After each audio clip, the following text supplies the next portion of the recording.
Hello and welcome once again. This is Eagle News. I am Jeff Sanidad in Washington. It's Saturday, July 15, 2023, here in the nation's capital. The week's recap begins with an online platform helping users find practical advice in using digital technologies to support tuberculosis care worldwide. Rosel Feria has that story. The WHO Global Tuberculosis Program introduces its newest platform featuring digital resources on ending TB. The new platform on tuberculosis care provides easy access to guidelines and job aids developed by the health agency and its technical partners. It provides links to key literature and country examples. The content is organized around 4 functions: person-centered care, program management, surveillance and monitoring, and e-learning. WHO says the online platform will be updated regularly with the most recent guidance and tools.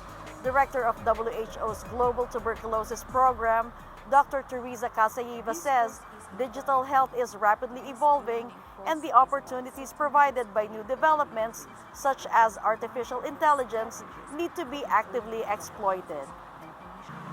Rosel Feria, Washington, D.C. Eagle News. We live in extraordinary times. Latest research shows that 735 million people are currently facing hunger. That is 122 million more as compared to 2019. Joanne Soriano reports. From 613 million hungry people in 2019, the number jumped to 735 million this year.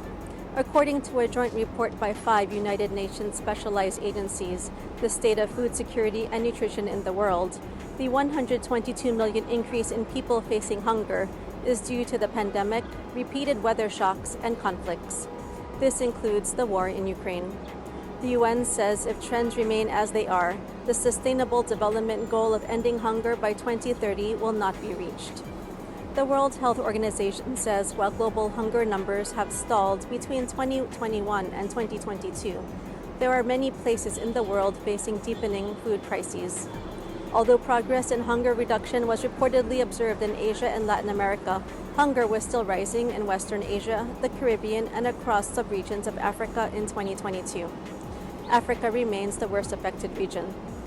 1 in 5 people there faces hunger on the continent. That is more than twice the global average. UN Secretary General Antonio Guterres says there is an urgent global effort needed to end hunger and reach the Sustainable Development Goals by 2030. There are rays of hope. Some regions are on track to achieve some 2030 nutrition targets. But overall, we need an intense and immediate global effort to rescue the Sustainable Development Goals. We must build resilience against the crises and shocks that drive food insecurity, from conflict to climate. We must protect gains in child nutrition, including from risks posed by rising obesity. And we must ensure food systems are fit for the future. That means adapting to the reality of a ballooning urban population, the focus of this year's report. I urge governments. Joanne Soriano, New York, Eagle News. We live in extraordinary times. Bad news for Canadians who are planning to borrow money. The country's central bank has raised interest rates again. Thomas Likeness has that story. The central bank hiked its key lending rate Wednesday by 1/4 percentage point. It now stands at 5%. It hasn't been this high since 2001, 22 years ago. The bank says although inflation appears to have slowed in May to 3.4%, a deeper analysis of the numbers shows there's still a problem. The bank says most of the decrease had been due to lower energy prices, but other goods and services continued to rise. By making it more expensive to borrow money, the bank hopes to curb consumer spending, which in turn will reduce demand and ultimately tame the inflationary spiral. Hardest hit by the latest increase will be those trying to buy a house or renewing their mortgages. Rent increases also follow a rise in interest rates. For those relying on credit cards to survive, the wolf is getting closer to the front door. Many people are picking up part-time jobs and working in the gig economy to supplement their income. Others are delaying big-ticket purchases, buying their clothes at thrift stores, and trimming their grocery budgets by cutting out things like meat. In a country viewed by many around the world as a land of opportunity, a growing number of people here are struggling to survive.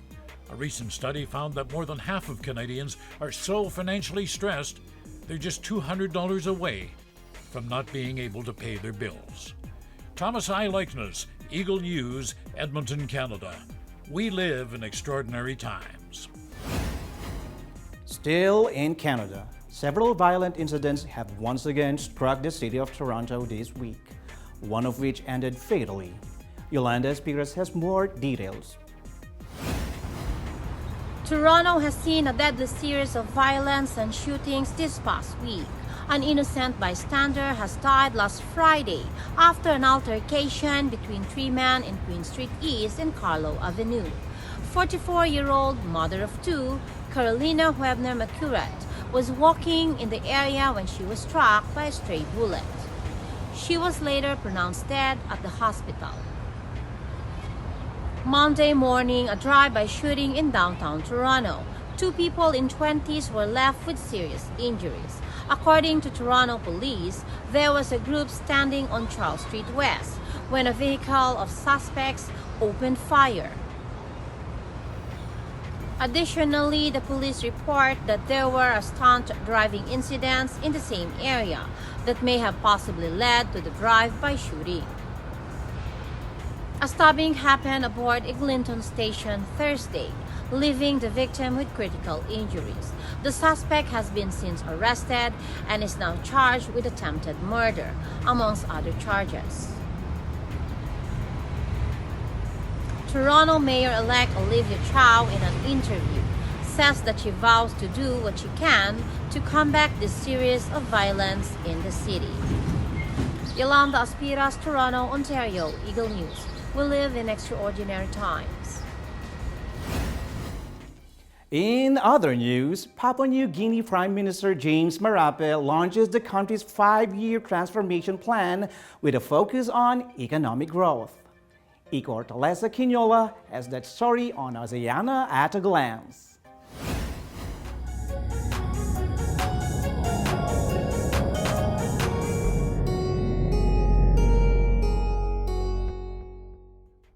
The Medium-Term Development Plan 4 is Papua New Guinea's intent to invest in strategic areas that will trigger greater national transformation and economic independence. Prime Minister James Marape launches the 5-year plan at APEC House in Port Moresby.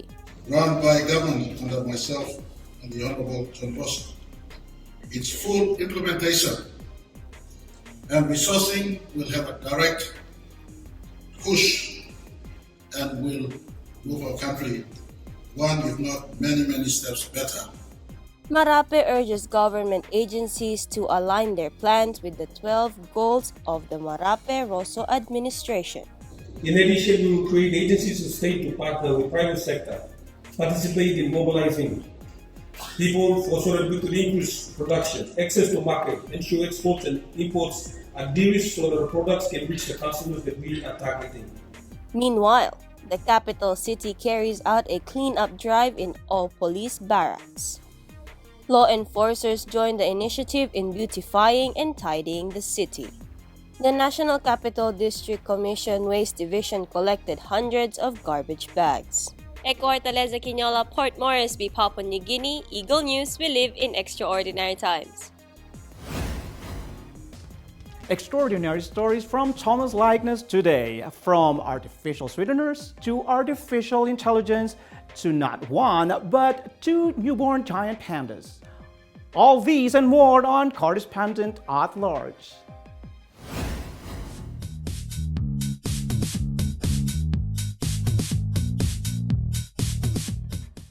And now news and commentary from around the globe. Aspartame, that artificial sweetener used in diet soft drinks and other foods. Aspartame may be hazardous to your health, at least according to the World Health Organization. WHO spokesman Dr. Francesco Branca says aspartame is possibly carcinogenic, possibly causes cancer. A recent study found a possible link to a type of liver cancer. So, Doc, If I have to make a choice between drinking cola with sugar or artificial sweeteners, which one should I choose? I think there should be a third option considered, which is to drink water instead and to limit the consumption of sweetened products altogether. Branca says the WHO is not recommending aspartame be withdrawn from the market. You know, they're using artificial intelligence to replace voiceover artists. Writers and TV actors are on strike right now. They're worried that in the not-too-distant future, they too could be made redundant by AI. You know, if we're going to replace them all, why not extend the revolution to sports? In Bordeaux, France, teams of robots took to the soccer pitch last week to compete in the RoboCup. The event showcases the latest advances in engineering and artificial intelligence. Now, as well as the soccer events, robots showed off their skills in search and rescue applications and home applications, helping with things like everyday domestic chores. Participants included 3,000 humans from 40 countries and, joining them, 2,000 robots. The soccer match is kind of the highlight of the 6-day event. The AI geeks also held seminars on the ethical, societal, and environmental implications of robotics on our lives. But I have to wonder, what happens when the robots decide they don't need us anymore? Let's talk about living things now. No robots. Animal stories. We begin in South Korea. A zoo near Seoul has welcomed 2 newborn giant panda twins. That's right, twins. The first to be born in that country. The female twins were born a little over a week ago at Everland Theme Park. Veterinarians say the cubs are in good health, but it's going to be a while before the public can get a look at them in person. So for now, the park will show off the cubs on social media. With that heat wave that's scorching the Middle East, zookeepers in Israel are finding it a challenge to keep the animals cool. The 40 degrees Celsius temperatures are affecting animals in this zoo near Tel Aviv, and like humans, they need relief from the heat. So to keep them cool, zookeepers give the animals frozen treats, hoping to cool them down. The lions are getting frozen meat and frozen ostrich eggs. Herbivores, well, they get popsicles made out of fruits with something sweet in them. Staff also fill up pools for the animals to cool off in. And now for some drama in a drainage pond. I was out for a walk with my wife last weekend at this urban park here in Edmonton. The pond there is home to a number of species of birds. We've got ducks, we've got geese, we've got white American pelicans. And on that stroll, we observed this interesting behavior. A couple of things I want to tell you about pelicans. They tend to forage for food in flocks, and amongst other things, they will eat other birds. Now, this group of pelicans spied a lone duck on the pond. Looked like it might make a good lunch. Now watch how they stalk it. They're getting closer, and as the lead pelican starts to close in, the duck escapes. Better luck next time. I'll be back in 7 days, and in the meantime, I wish you all peace, joy, and happiness in the ensuing week. Thomas I. Likeness, Correspondent at Large, Eagle News. We live in extraordinary times. True to his word, President Joe Biden has pursued other means to provide debt relief to millions of Americans who are trying to pay off student loans. This after the U.S. Supreme Court blocked his plan to waive student debt through the HEROES Act. Philip Toledo tells us more on Learning Curve.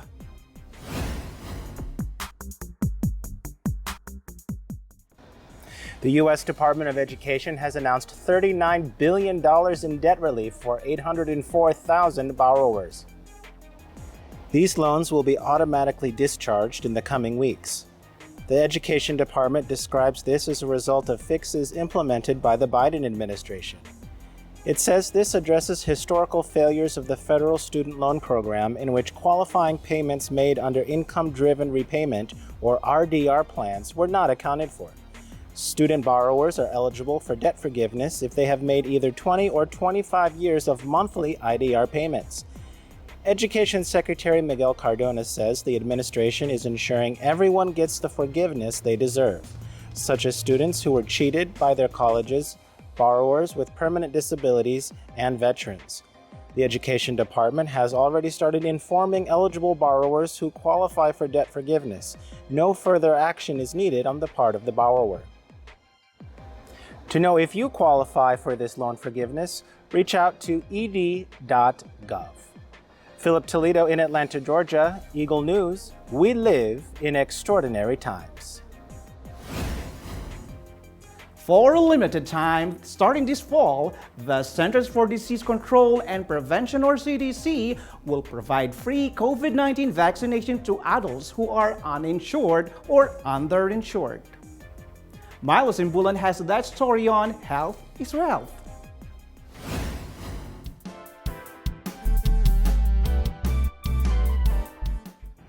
As COVID-19 vaccines transition to the commercial market later this fall, the 25 to 30 million adults without insurance and others more whose insurance will not provide free coverage for the vaccines need not worry. CDC is launching the Bridge Access Program for COVID-19 vaccines that will allow adults who are uninsured or underinsured to receive free COVID-19 vaccinations. CDC is partnering with state and local public health agencies, health centers, and pharmacies to ensure that all adults nationwide maintain access to life-saving COVID-19 vaccines. The vaccines will be allocated through CDC's established network of state and local immunization programs. These partners will then facilitate distribution of these vaccines to participating community-based providers. These include local health departments and Health Resources and Services Administration supported health centers. CDC is also working closely with select national pharmacy chains, as well as vaccine manufacturers, to enable uninsured adults to receive free COVID-19 vaccines at participating retail pharmacy locations.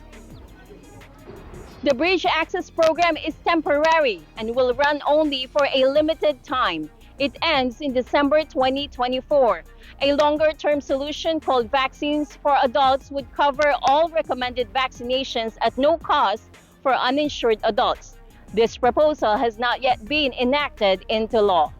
Milo Simbulan, Swarthmore, Pennsylvania, Eagle News. We live in extraordinary times. Today, let's find out from our neighbors their opinion about how the workplace in recent years has evolved and if the hybrid trend is here to stay. Joanne Soriano reports on What Do You Think?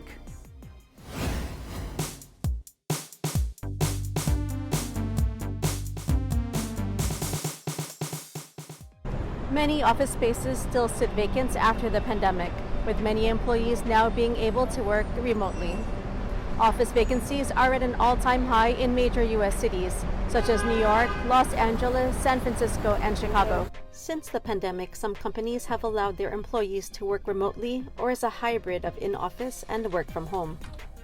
Some office workers are embracing this shift from a 9-to-5 Monday to Friday schedule, such as Megan in New York. I go in the office about 2 to 3 times a week. We do a hybrid model. Darian in New Jersey also has the option to be able to work from home. I currently go to the office once a week, but that's supposed to be twice a week in the next couple months. While this is a welcome change to those with flexible schedules, some companies such as Goldman Sachs have mandated their employees to return to the office full-time to increase productivity and in-person collaboration. Do people think that the hybrid or work-from-home phenomenon is a passing trend, or is it here to stay? I think it's a long-term thing, and offices are changing everything about how they function. I think hybrid work is here to stay. I think most places are geared toward that now, especially after the pandemic. I feel like most places have smaller offices, so it makes their employees have to come in only a couple times a week. Not everyone is a fan of the new movement, like Logan, who is required to be in the office. 6 days. I think it's here to stay, but I don't. People get busy at home. Joanne Soriano, New York, Eagle News. We live in extraordinary times.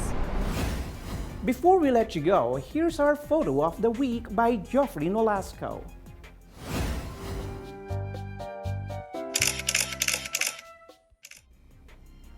This is the Liberty Bridge in Budapest, Hungary.